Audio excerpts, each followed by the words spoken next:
Okay, class.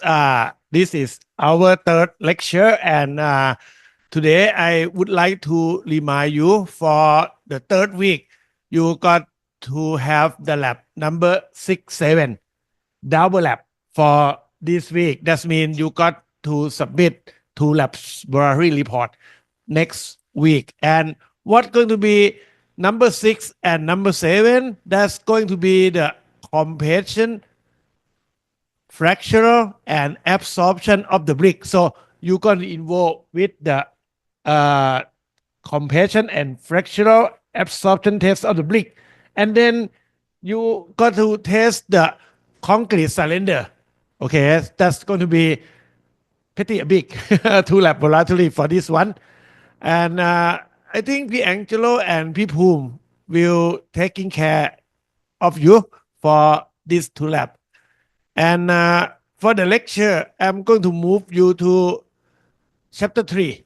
On the chapter 3, we gonna discuss on the testing procedure for material testing, and I would like you to understand the detail of the testing procedure of this material testing laboratory, and that's gonna include type of mechanical material testing, experimental design, specimen selection, and the last one gonna be preparation and testing. Testing machine, instrument, and equipment. I should start with the theory. We have studied the engineering static, and that's when you come to the School of Civil Engineering, you learn about drawing the free body diagram, and then you learn how to use equation of equilibrium to analyze the structure forward for such as reaction and forward for internal forces and moment. For example, we have talking about this portion of the structure, and you guys know this called the purlin. Okay, purlin is used for what? Purlin is used to resist the force on the roof sheet. If you see something like this one, that means the roof sheet actually cover the whole building, and then the roof sheet is what? The roof sheet gonna cover all of the beam's length, all of the beam lengths, and then you may see the purlin length, the purlin subjected to uniformly distributed load transferring from the roof sheet. And what going to be the load? Sorry, it's not have E, it's have LN.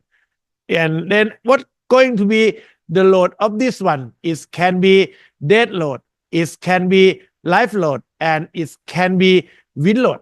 Got to follow the load combination that we have lecture since the theory of structure. Now, you got to do or the model of the purlin. The model of the purlin can be in the form of, oops, sorry, how come I lost it? No, it's supposed to be over here. It's supposed to be over here. How come I lost it? It's going to be the model of the purlin. It's going to be simple beam. Okay, and one gonna be pin and one gonna be the roller. Following this one, you suppose again the free body diagram of this one. How come it won't move? Okay, free body diagram of this one. Then you get for the pin, this is gonna be A sub Y, this is A sub X, this is A sub Y, and this is gonna be B sub Y. Following what you have learned, the B sub Y gonna be WL over 2. This also gonna be WL over 2. I didn't show you. You got to be able to determine it. And then you should be able to draw the shear diagram. That's going to be the shape of the shear diagram, and you should be able to draw the moment diagram. So based upon what we learned from engineering static, you got shear force diagram, and you got Vmax to be equal to plus minus WL over 2. And for this kind of beam also, you will get over here for the Mmax occur at the middle of the beam when shear equal to 0. Mmax is going to be WL square over 8. In engineering, sometimes you not only understand it, you got to be able to recall what you have learned or remembering. Then following this one, you got to know that we have the equation sigma equal to my over I. So if you use this Mmax, you will get sigma max equal to Mmax y over I to determine fractional stress. And then you also have tau equal to Vmax times Q over IT. All of this อาจารย์ mentioned call the theory. The first portion from engineering static, and the second portion come from mechanics of materials. Now, we got to specify some property of the material. If you draw the elastic curve of this one, you also will know that Vmax is going to be 5 WL power 4 divided by 384 EI. That's going to be the deflection, maximum deflection of this simple beam. And then to calculate the maximum deflection, you got to know modulus of elasticity. That modulus of elasticity should be only obtained by material testing result. And also in the design, the sigma max will change to sigma allow. And then you know that the sigma allow for this steel purlin is going to be sigma sub y divided by factor of safety. Again, sigma sub y only obtained by material testing. In conclusion, we cannot separate the theory out of the material testing because there are links between them called mechanical property of the material in order you to analyze and design the structure properly. And then in conclusion, what อาจารย์ tell you, you got to recall back on your knowledge from engineering static to determine and be able to draw the shear force diagram and bending moment diagram to obtain this value. And again, for example, you obtain Mmax equal to 10 kilonewton. Now, you can determine the dimension of the beam by putting sigma allow equal to sigma max, and then you put this one to be sigma allow by divided by factor of safety. So this one, oh sorry, you may put it over here. You may just put sigma fail to be sigma sub y. This obtained by material testing. Then by putting everything together, the testing and the theory, they are related to each other. And finally, you may obtain the dimension of the beam cross section. For this one, you obtain this one to be 53 millimeter, and this one gonna be 106 millimeter. Now, this dimension is big enough to resist for the given Mmax. There are Vmax. In order to check it, you go to this one. Vmax will be uses to determine tau max. And if you are very good at mechanics of material, you may recall the shear transverse shear stress on this rectangular beam gonna be maximum at the centroid of the section. And then this one, you will have reduced the equation to be 1.5 Vmax over A. So if you have Vmax, if you have A, you can determine tau max. Again, tau max must be less than or equal to tau allowable. Tau allowable gonna be yielding shear stress divided by factor of safety. And if the section have tau max less than tau allowed, that means the obtained section from the previous slide is large enough. If not, you got to redesign it. When you redesign it, you got to get bigger section.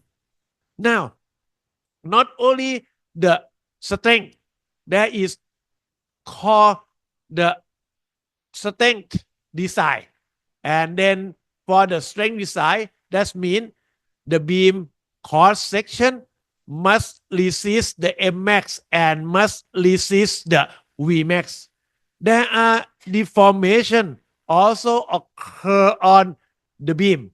Then you got to check for the stiffness. You got to check for the stiffness of the beam by calculate the maximum deflection. The maximum deflection, as Ajahn mentioned over here, is going to be 5 WL power 4 divided by T84 EI. That's going to be less than for given allowable deflection. If there is no wall under the beam, it's going to be L over 240. If there is a wall under the beam, the allowable going to be smaller because to prevent the crack on the wall when the beam have large deflection and compresses in the wall. So it's going to again use the modulus of elasticity to determine Vmax.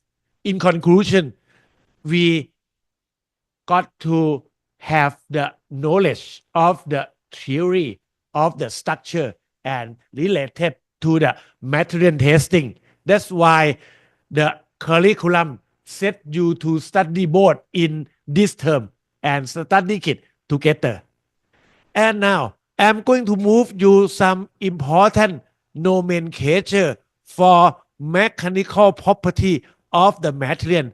As I mentioned before, there are two important words that Ajahn just mentioned about it. First, I mentioned about strength. Second, I mentioned about the stiffness. Okay, I should say strength of the material is sigma sub y. Strength of this beam is not sigma sub y. Strength of this beam is going to be sigma allowed equal to sigma sub y divided by factor of safety. Okay, and then Ajahn should say this is going to be the stiffness of the materials. It's not the stiffness of the structure. What's going to be the stiffness of the structure? The equation, the whole equation over here is going to be the stiffness of the beam. So separate strength of material from the strength of the structure, and stiffness of the material different from the stiffness of the structure.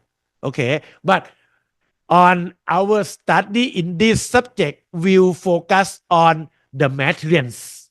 On the theory of structure, we focus on the structure. So two courses focus on different things. Then what's going to be the definition of the strength?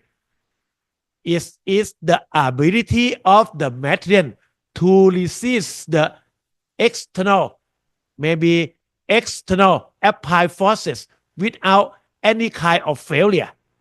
Failure have two things. Failure can be large deformation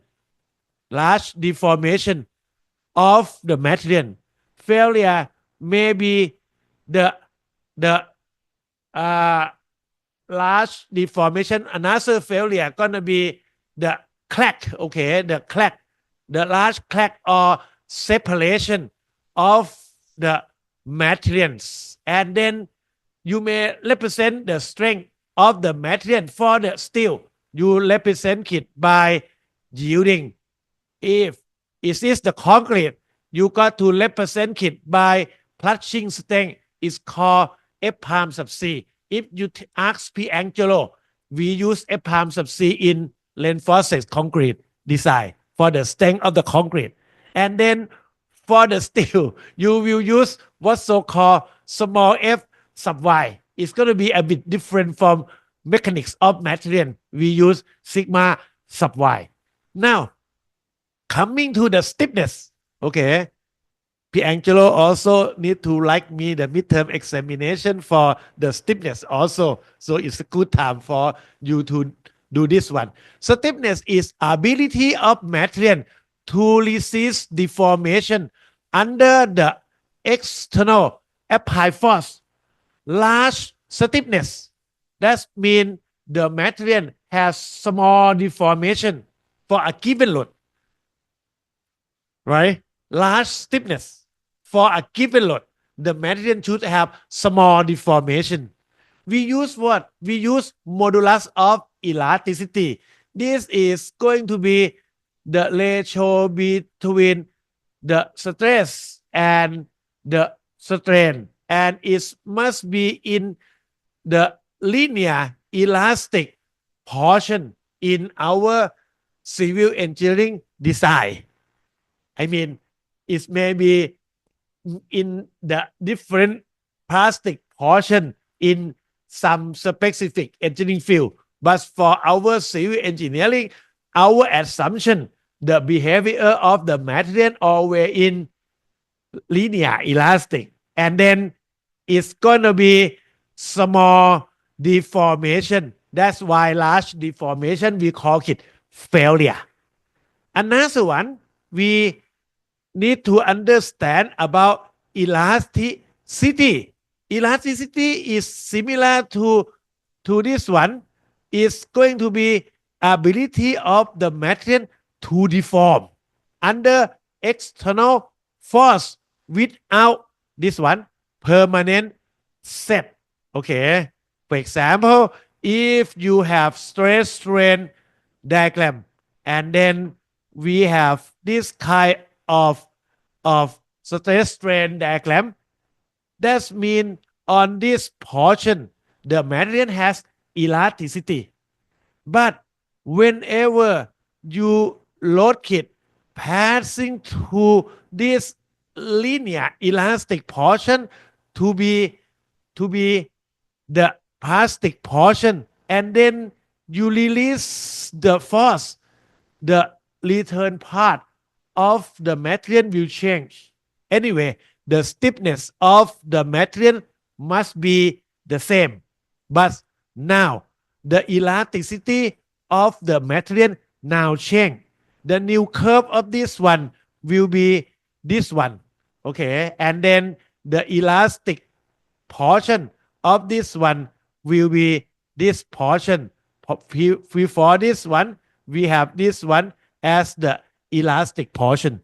Okay. Now, we go to plastic portion. Plasticity is ability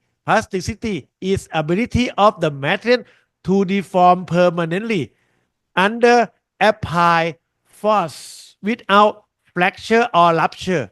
So, based upon the previous example, after you get this one, you may say, okay, due to the change in this stress strain diagram, this portion of the material, we call it permanent set. Okay, and that permanent set also represent the plasticity of the material. And then energy capacity is going to be the area under the stress strain diagram. If we consider the whole area, that's going to be modulus of toughness. Okay, this is going to be the modulus of toughness. That's going to be the whole energy the material can absorb before failure.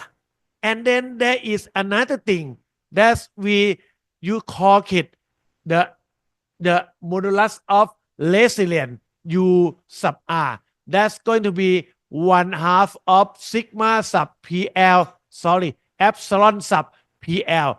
That's going to be the area under stress strain diagram, and that's going to be only in the linear elastic portion. That may be modulus of resilience. Let me put it modulus of, hey, should have some word over here. No word over here. Okay, it's okay. Or resilience.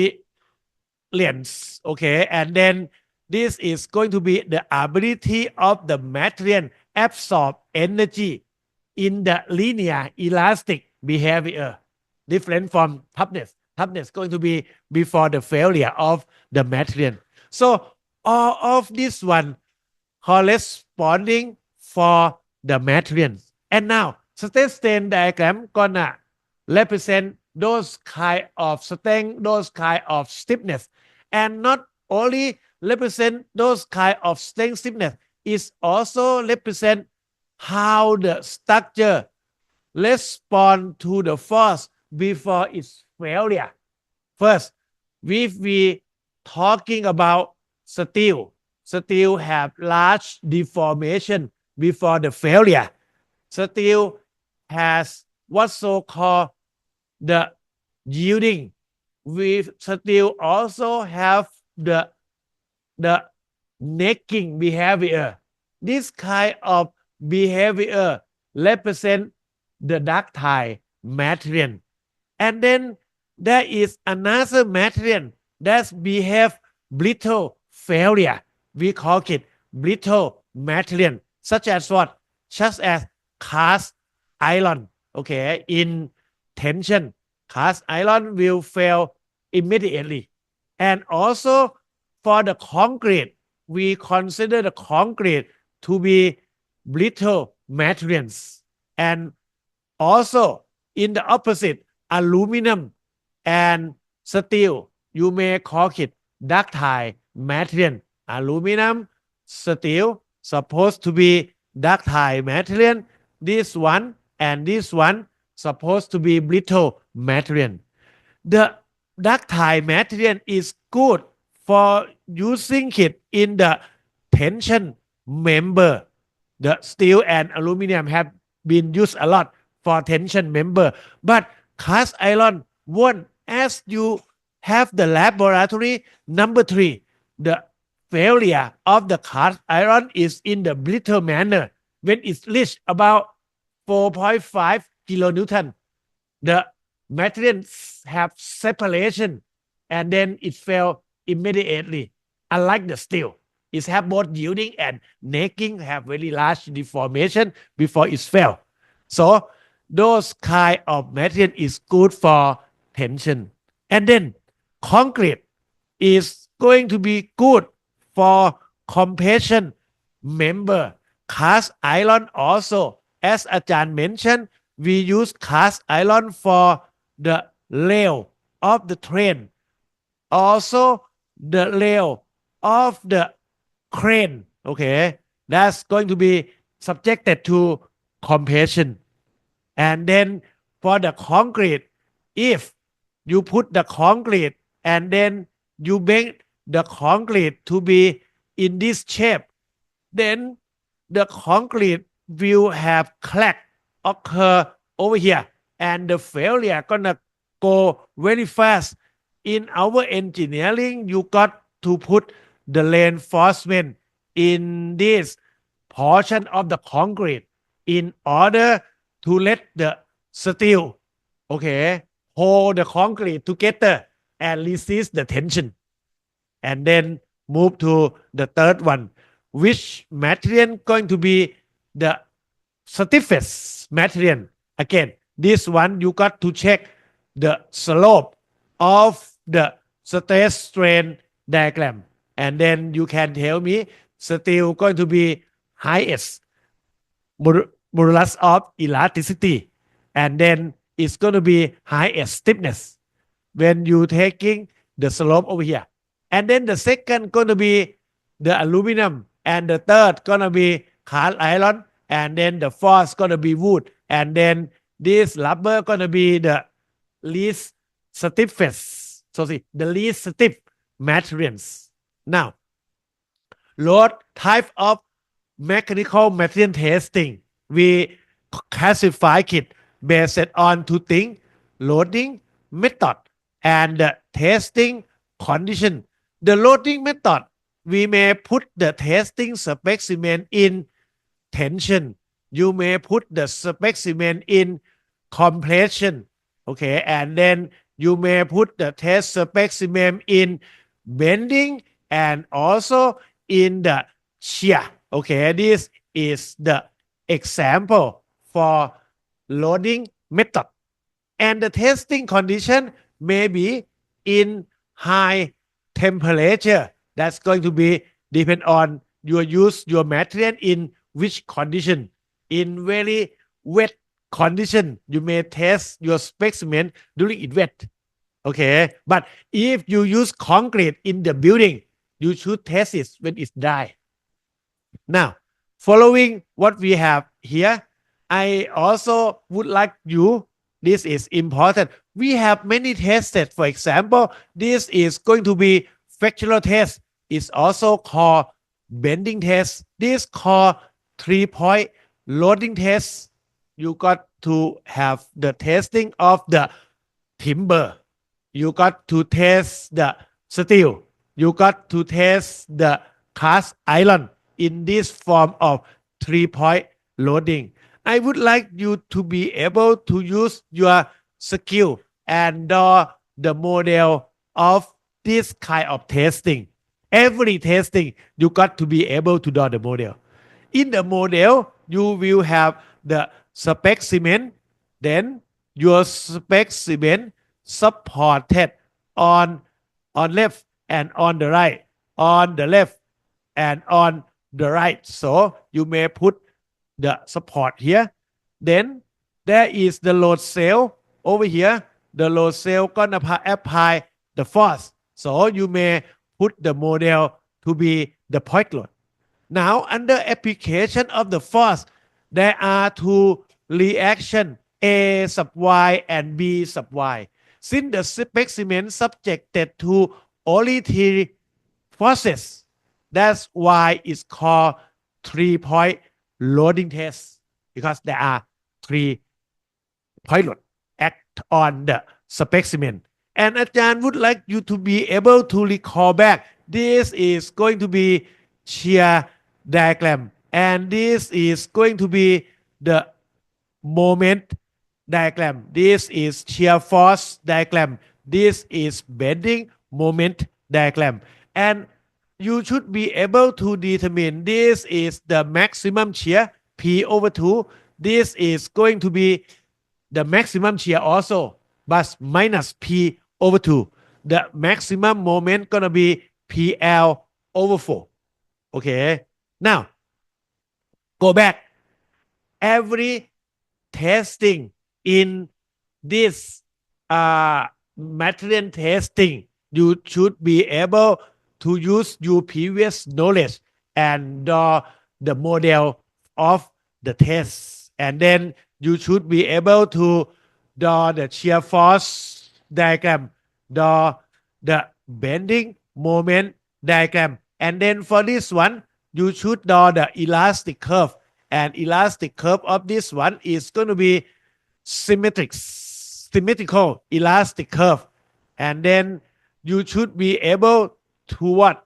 To calculate for the stress occur in the model and also derive the reflection equation that you have learned from mechanics of materials. And in the detail of this one, you will have this all of the equation necessary for this 3-point loading test, and you will use this later.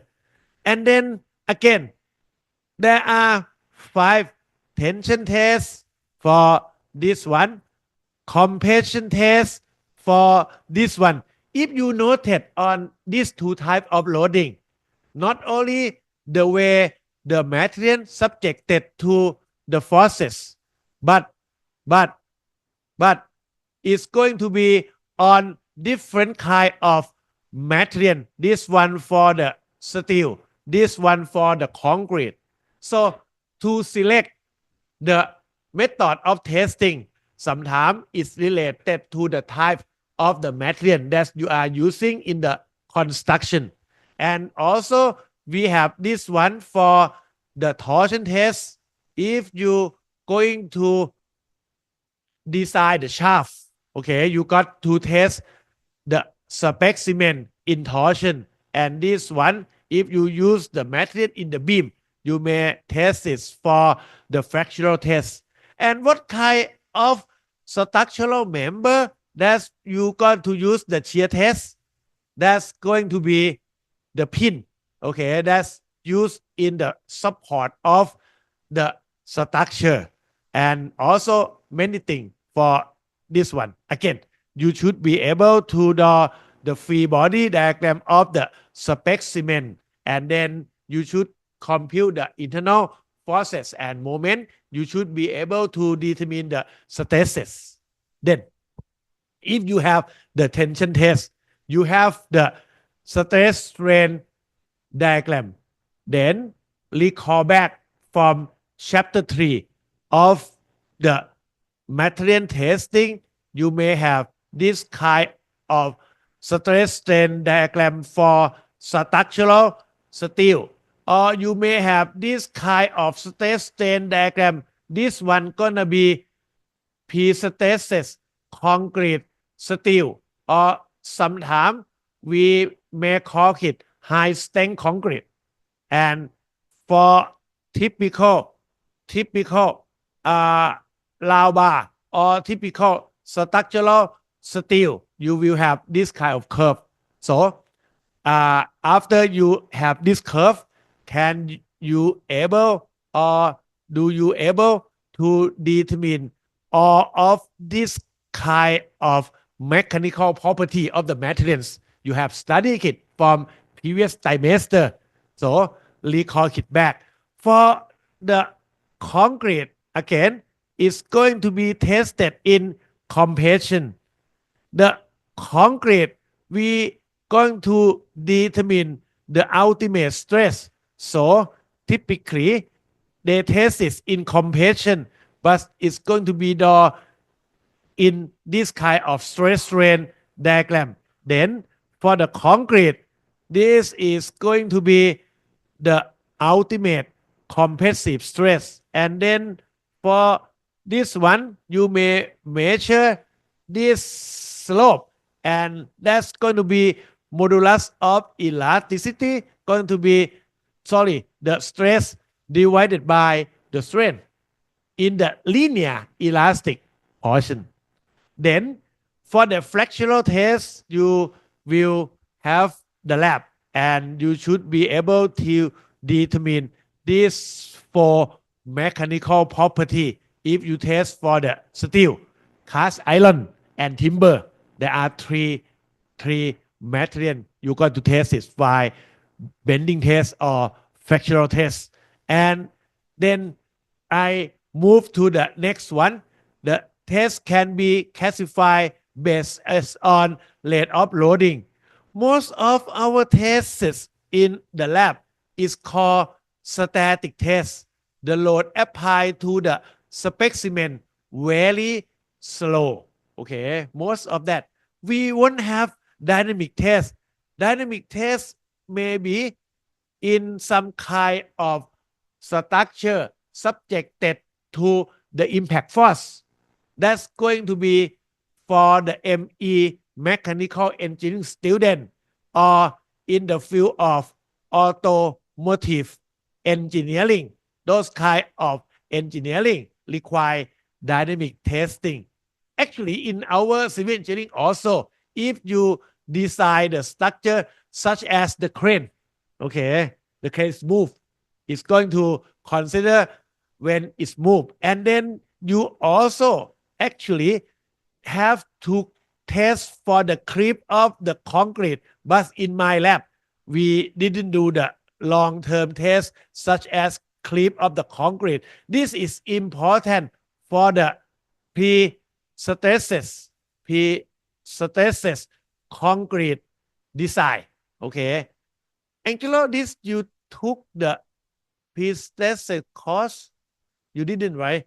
Because when you pre-stress it, you release the force from the steel, and then it's going to transfer to the concrete, and that concrete going to subjected to sustained forces, and it's going to have creep behavior if your concrete is not good. So pre-stress concrete require very high quality concrete.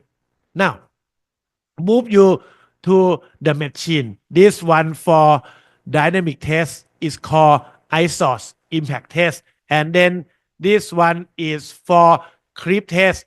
You may test for concrete, or you may test for the rock, the geotechnical rock mechanics, those kind of things require this kind of testing. When you going to build the tunnel, you also need to check for the creep of the tunnel. Most of the tunnel, you got to go through the mountain. You got to check the creep behavior of the rock of the mountain. Then we may classify by the number of apply loading to the specimen, and most of our lab have only one cycle, only fatigue testing that may be required more than 100,000 times before the failure of the specimen. And fatigue is very important because the ductile material such as steel, when it's subjected to fatigue test, the failure of the aluminum change from the ductile material to the brittle material. That's what we got to learn about it. Now, how about testing condition? There are the room temperature testing in our laboratory, but in some cases, you got to test the specimen. If you are designing the cold storage huge building in nearly 10 years ago, I have a chance. There are the cold storage factory near our university. They ask people to help them in the design of the cold storage, because since the concrete, when you cast it, the concrete not only have the cement, not only has cement, not only has sand, not only have crushed stone. You got to put the water to let the cement has what's so called hydration process from liquid status into the rigid status. And then what happened? There are also void, small void in the concrete that's going to be all over the concrete. If you did bad mix design, or did you have improper practice on casting the concrete, the void going to be big. And then what's going to be in the void is going to be the water. Then the cold storage room sometimes got to freeze, freeze, right? The temperature lower than zero. What happened? The water inside this one, when it's freeze, it get expansion. When the water get expansion, then there are cracks, okay, near the surface of this one. And then there are still, okay, in that area. Then the crack let the water in when you defreezing it, and then the steel gets rusty. Now, you got to fix it, okay? You can treat this steel, okay, taking all of the rusty of the steel out, and then you fix the surface of this one, then there is a special polymer that's going to take and cover the top of this one. Now, no water can penetrate this polymer materials, and then we saw the crack of the slab in the cold storage factory. Okay, then you also have to check for the material if you going to build cement production factory, because in this factory the temperature going to be very high. With higher temperature, the behavior of the steel change from room temperature. In that case, you got to test the steel with operational temperature. It depends if you are going to be in like very melted steel. That's going to be very hot, right? You got to be careful on that one. And for the moisture, also causes this kind of failure of the concrete. Okay, the oceanic environment cause the failure of the concrete and then cause the rust on the steel. The steel going to be rusty and then the structure can be fail. And more important, you also consider the chemical agent. If you design such as this one, waste treatment plant, wastewater treatment plant, those kind of things. And then we come to the 3.3. In the experimental design, you got to follow the standard. This one for Thailand Industrial Standard for Thai. And this one, ASTM, is going to be USA. We have this one also, the JAS, that's for the Japan. And also we have the BS, that's for the British. Okay. Now, compare the steel in the airplane and steel in this structure. The importance of this steel may be different. So in the airplane, it's going to be much more important. So the liability of the steel testing for the airplane gonna be higher, and then accuracy gonna be higher, precision gonna be higher, and airplane industry for sure can pay you to test the specimen with number of specimen in order to have the N highly enough to make sure the airplane gonna be safe. Because in the design of airplane, the factor of safety is only 1.2. That's why the the material testing for the specimen require a lot more strict testing procedure. But for our structure such as this one, our factor of safety is going to be about 2.0. So civil engineering structure have more factor of safety, and that's going to be a bit like more what's so called space to work. But for the airplane, it's going to be very high accuracy. And when you design the structure, such as if you thinking about design the task to cover this area, this is going to be closed over here. Many years ago, this area is a space to let the sunshine go to the floor. For somehow, over the area there used to be the canteen. There is no canteen. The two buildings over there, we have lunch over here together. And then due to the number of students, when I come here, we have only 5,000, and then we reach 16,000 15 years later. So many buildings require to build, and some old building require to renovate. This is one of the things that we renovate. We put the cover into the space over there. If you select the roof truss, then you have only one choice to use the steel to fabricate the truss.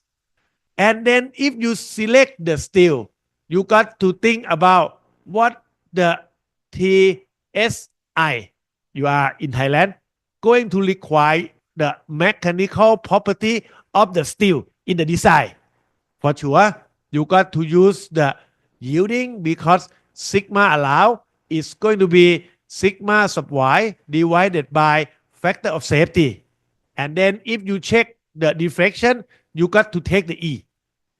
อาจารย์ how about the sigma ultimate in Thailand we are very safe our steel when you test it you should get this one as the yielding and then you have this one as the ultimate most of the time the specification will put this to be 250 megapascal and sigma ultimate must be at least 400 megapascal. This one called reserve strength of the steel. That's why we got to spell out sigma ultimate also. There are low quality steel. For the low quality steel, most of them come from foreign country. The sigma ultimate going to be lower than specified in the TAS. So in this case, you got to reject that material, that steel out of your construction site. Okay, because the TAS said to accept the material all of the specified mechanical property must be passed. Okay, no one going to drop below the value specified in the TAS. Now, you got to answer another one. How to test it? And that's for sure you can answer easily. That's going to be the tension test. And then how to relate the result to the design of this roof truss. We use, as I mentioned before, factor of safety. And then the limit of the test, we won't use this one. As you know, there are very large error when you use this UTM. And then for the level of accuracy, precision, reliability, you got to follow the Thailand Industrial Standard. The shape of the specimen, the number of the specimen also. Okay. Now, 3.4, what specimen selection and preparation? Just follow the given standard. Only just follow it. Okay. Some maybe ask you to collect, for example, steel bar for 2 meters, at least 3 samples. That's going to be another TAS. I won't call it TAS 1227. That's for the rebar. Okay, you got to cut 2 meters each from the pie of the rebar and then submit it to acceptable laboratory such as one in our F1 building. And for the Portland cement, you got to follow this specification, the brick. Okay, you going to have the laboratory for the brick. The masonry block. What's going to be different between these two? Brick come from clay and then burn it. But this one, we call it in Thailand, just call it cement block. Okay, cement block. And that's going to be from using cement with verified aggregate. And then timber, follow this one. Now, you got to follow everything given the size, the dimension, gonna follow all of this specification, the number, those kind of things. And then come to the testing material. This one we don't have much choice to consider it, but to select it again, all of that got to follow the given standard. The level of accuracy, precision, and reliability. Just follow it. And then cost of the testing for the rebar, if I recall, is it correct? Each piece of rebar costs 200 baht. Pretty cheap. Okay, you test 3, that's going to be 600 baht for each set of the specimen.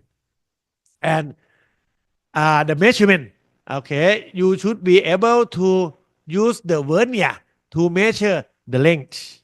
Also, you may use the dial gauge. Okay, we use a lot of dial gauge. We use a lot of vernier, and then we also measure the applied forces. That is two main things. The applied forces will be used to calculate the stress, and then the deformation will use to determine the strength.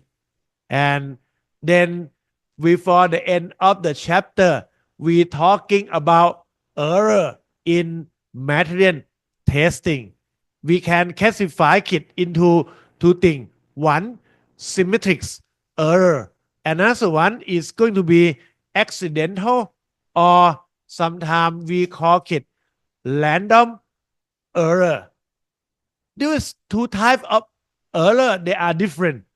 The systematic error is going to be the error take one side of the real value, and it can be adjusted by doing the proportioning, such as your my motorcycle, uh, uh, motorcycle, what's so called the speed measurement of your motorcycle.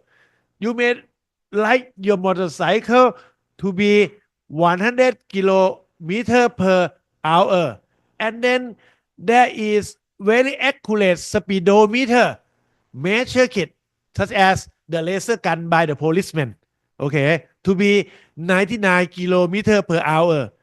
Then if you do that, the speed of your motorcycle, this is your motorcycle, and then the reference measurement may only 99 kilometer per hour, and then if you dial it to 110, the actual speed that you have will be 110 times 99 divided by 100. So the actual speed that should be correct supposed to be 108.9. That's always in the symmetric portion. Then there is the accidental error. For the accidental error, there is the error that's randomly occur, and it can be both larger or smaller than the real value. This can be when you do the measurement of the rubber band. Okay, if PTA said, okay, you have 5 people in your group, please measure the width of this rubber band. Okay, for sure, you go to the room, measure it independently, take a note what you get. Okay, the second people go to the room, take a note what you get. The third do the same, the fourth do the same, the fifth do the same. Believe me, all of you won't get the same value. Okay, that is one of example of the accidental error. This kind of accidental error, you got to use the statistical method to do the analysis. You got to determine X bar. You got to determine standard deviation, and you got to determine the reliability of all of your measurement. This called coefficient of variation. That's gonna be the whole thing for chapter 3. Okay, let's take only 1 hour. Not yet. Okay, I'm going to finish it about another 30 minutes.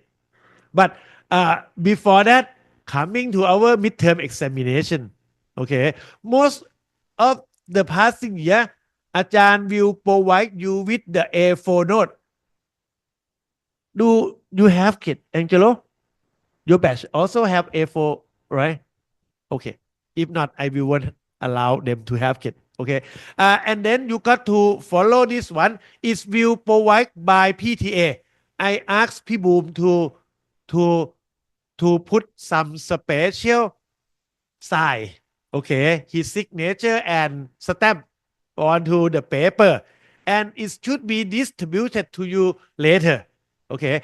The midterm gonna be on the university schedule. I not recall the date of it. It's going to be like after near Songkran festival.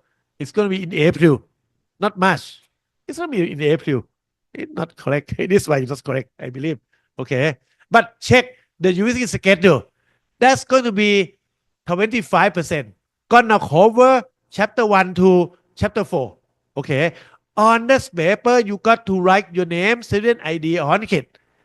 And you got to write only one page with the pen. You may not write the full page. It's up to you, but only one page, not two page. One paper have two page. You have only allowed to write only on one page. If you write more than one page, you won't allow to use that A4 in your examination room. Okay. And then do not copy the example. You cannot all the equation. Okay. You may not note all the equation into your loop, but not example. And most of the time, like X bar, you don't need to remember or take the equation into it because you calculate X bar by your calculator. SD also. Just do the calculator calculation. Okay. And then after you finish the examination, you got to turn in the note back to the examination proctor. Okay, and then the examination gonna be in this form of multiple choice, such as in chapter 1, presentation of the testing result. I may ask you, what is the main objective of this course? Okay, why we study it? Or in this course, what do we need to learn?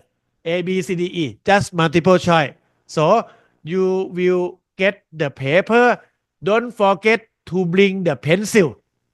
Okay, to the examination room because you got to put the answer into your choice. And then for chapter 2, I may ask you for this one, sample mean X bar. Just use your calculator. Calculate the result. If Ajahn asks you for the SD, also just use the calculator. You don't need to put the equation in the A4 note. Okay. I may ask you some definition such as what does sample standard deviation of the set of data represent? It represent what? It represent what? A, B, C, D, E. Okay, it's going to be one of it to be the answer. On the chapter 3, I may ask you the loading method on the specimen can be classified into 5 types. Which one is incorrect? For sure, this one should not be correct. Okay. Right? Which one is not correct test? Yes, it's correct. This one also correct. This one also correct. This one also correct. This one also correct. Torsion test. This one also correct. Which one is incorrect test? All of that is correct. Right, Angelo? I got to change the choice. Okay. I got to go back and check the choice. Cheer. Yeah. We do cheer. It's going to be the cheer test. Okay. We have direct cheer test. We didn't have cheer test. We have direct cheer test. Okay, they have cheer test. You can check from your manual of your lab. Okay, what is the error? Can be both larger and smaller than the real value. I just pass it. It's gonna be random error. Okay, accidental error or random error. Okay, that's going to be the end of chapter 3. And let me take 5 minute break and I will go to chapter 4. For the brief of this one, I will brief you next time, lecture number 4. Okay, but this one we should go to the chapter 4 first. Okay, let me stop and take 5 minute break. Okay, class. Chapter 4 is going to be the last chapter for the midterm examination, and this chapter is the same as the chapter 3 of the mechanics of material. And then the examination for this chapter separate into 2 portions. One gonna be on the multiple choice, and another one gonna be written examination. And the problem for the written examination gonna be the same as you have it in the mechanics of material. I know you guys did pretty well on the midterm examination last term, but there are also people need to be conditioned. It's kind of reward to the one who already understand it and fix for some or repair for some student who didn't do good on that one in order to comprehend the mechanics property of the materials. Then the learning objective of this one will focus start from understanding the stress strain diagram as I present on the first session. Each material has its own stress strain diagram. And from the stress strain diagram, you got to be able to determine necessary mechanical property, such as if I said this is going to be stress strain diagram for the steel, then there are important mechanical property as Ajahn mentioned before, that such as what is going to be sigma sub y, e sigma sub u, those kind of mechanical property. And then we will study about the Hooke's law in the linear elastic portion. In this linear elastic portion, we have stress equal to modulus of elasticity times strength. And then come to the third objective. This is going to be the written examination, and that may be 20 point, okay, compared to the 100 point for the multiple choice. That's for example. And then the fourth one, we will mention about the definition of the creep of the concrete, relaxation of the high strength steel, and then fatigue that you're going to have it for our laboratory number 12 or 13. And then start with stress strain. We have study engineering static. Our structure such as this one, the beam, is subjected to external loading such as F1 and F2. And the beam is in equilibrium due to pin and roller support.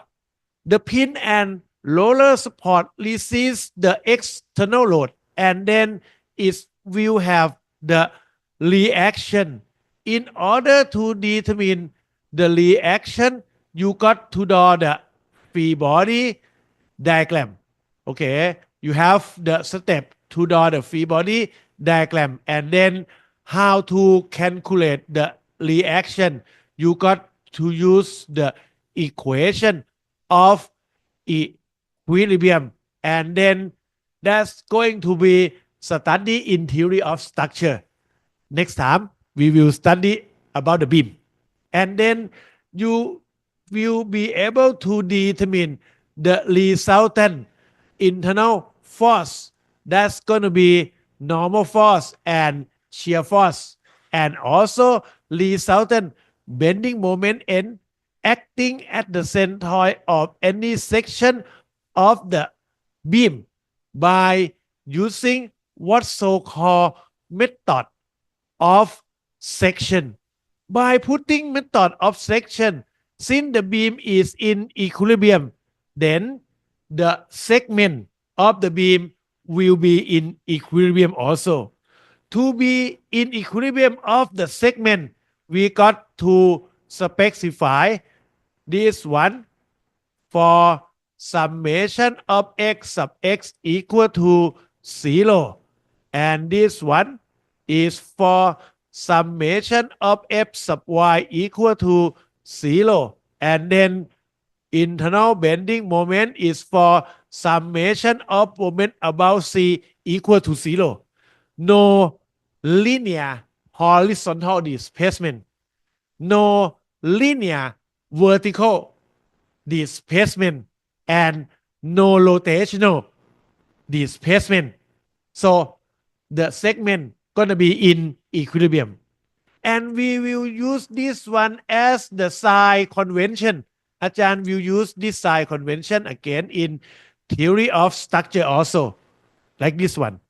Then follow the third law of Professor Newton. The m sub c will be this one for another segment. Then for the shear, you will have upward for this segment, and n sub c, this is going to be in tension. This one also in equilibrium. Now, in the mechanics of materials, next course that's going to be your second trimester for the second year, we will use the resultant internal force such as sigma equal to n over a. And then we also have the shear force that's going to be tau equal to VQ over IT. And then bending moment will produce fractional stress My over I. For My over I, you have the stress distribution like this one. For tau equal to VQ over IT, you will have this kind of shear stress distribution. For this one, everybody know the shear stress going to be distributed equally all over the section. Then the stress can be classified simply as the intensity of the internal force on the material point on a specific area passing to given point on the structure. This one going to be on the beam. And it has unit of megapascal or Newton per square millimeter. Okay, and the stress can be classified to be normal stress and also can be classified as the shear stress. Okay, shear stress will be what? Due to the force parallel to the section. Normal stress due to the force perpendicular to the section. That's those kind of definition. You know it very well. Normal stress due to the internal force, normal force acting on the small area. This one on the rubber going to cause the tensile stress, and we also have the compressive stress. Okay, the external force cause the internal force, and then you can calculate the stress, normal stress equal to internal force divided by A. And then for the shear stress, it's due to the force that act upon this one.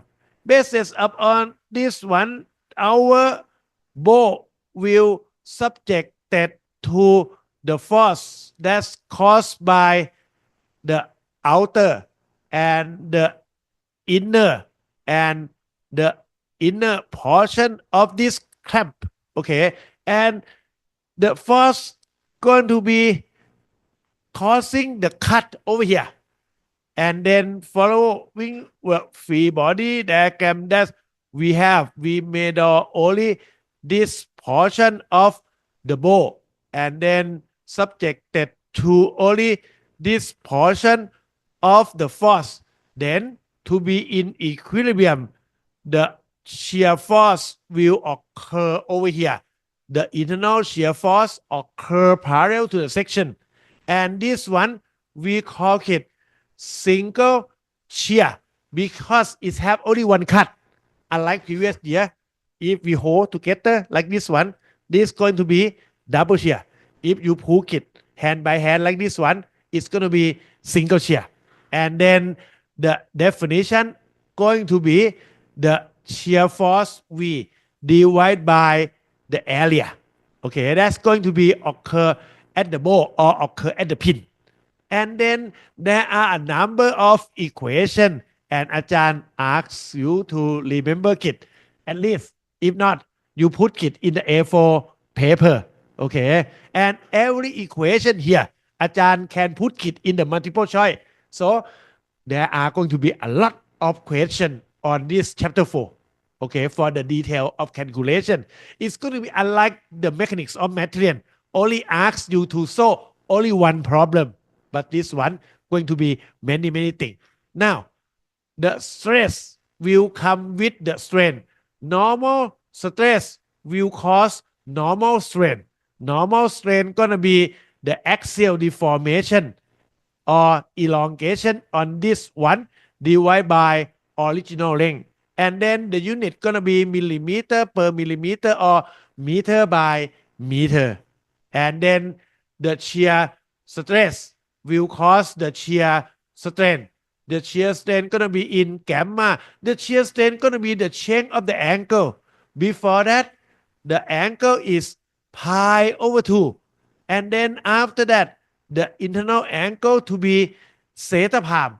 So the gamma shear strain is what? The gamma shear strain gonna be the change in the angle on this both sides. And then the unit of this one gonna be in radian. Why? Because it's based on pi over 2. Okay. All of the strain always have very small value. But for the stresses, it's going to be very large in megapascal. Then we are having this example. Again, this is perpendicular. It's going to be pi over 2. And then the angle change to be this one, theta palm. Then the change of the angle going to be shear strain. Have the radian unit. Okay. And we also have this one for the shaft. And that's going to be the whole thing. Very short one. Okay. And then next time when I come, we will go to all of the stress strain diagram, and we'll go to the determine the mechanical property, and then we go to the calculation of the deformation, both elastic deformation and permanent set. The same as we have before. Okay. Who get A? All of you get A? No, most of you. This girl get A for the mechanics of material. And I'm not sure the boy, but you should get really high score, right? B plus B, those kind of things. So I'm not kind of worried. But who get the C? Supposed to go back and release it. Okay. But more detail gonna be given in this subject. Okay. So it's easy multiple choice. It's not that tough, right? Okay, that's it for today. Any question? Okay, no question. Thank you. See you again on Thursday.